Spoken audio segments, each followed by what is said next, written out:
Sebastian, a person with an intellectual disability, recounts experiences from his life's journey, which these stories are largely inspired on. Author, Jorge Bonilla.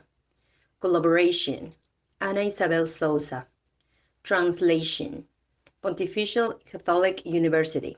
Linguistics Career, Translation Center. Direction, Jorge Luis Banet Ponce. Coordination, Natali Penaloza Poma. Recording, Joan Quevedo and Luis Orbe.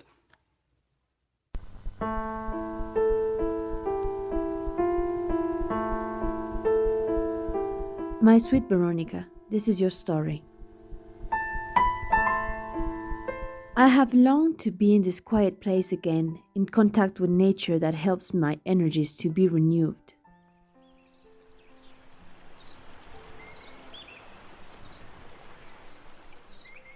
I feel that my mood has become low. Maybe age makes one more sensitive, or maybe I am very sensitive. I think I know myself, and when I say it, I want to be clear about my limitations, my virtues, and my defects. It has been hard for me to accept the reality in which I live day by day. But it is better to live a reality than a dream that will never come true.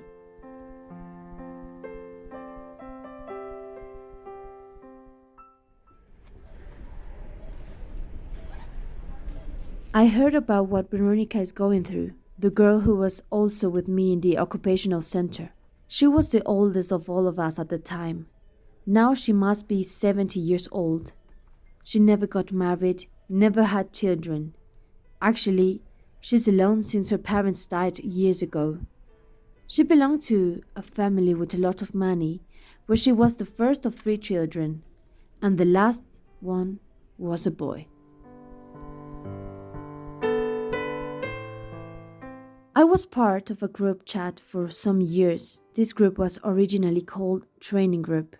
It was created by one of the mothers. However, the place where we went for several years was the occupational center, the usual companion of young people with disabilities who attended this place were mothers.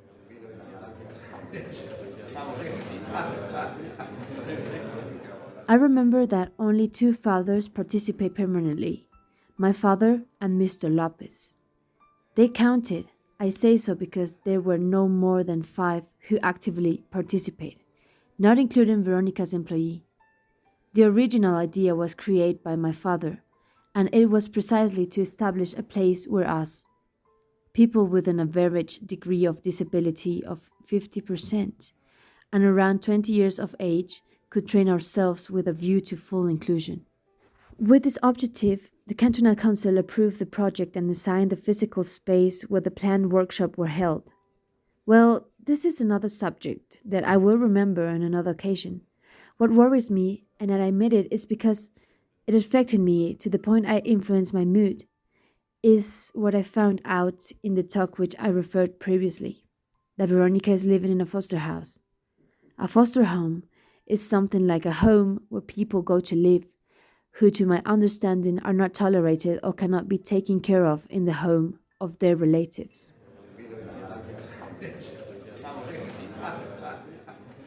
The hard thing about the fact that they have taken her to this kind of place is that she stops having a home life, a family life, to go to a community home where the people who live there are taken in precisely because they are in the way of their family.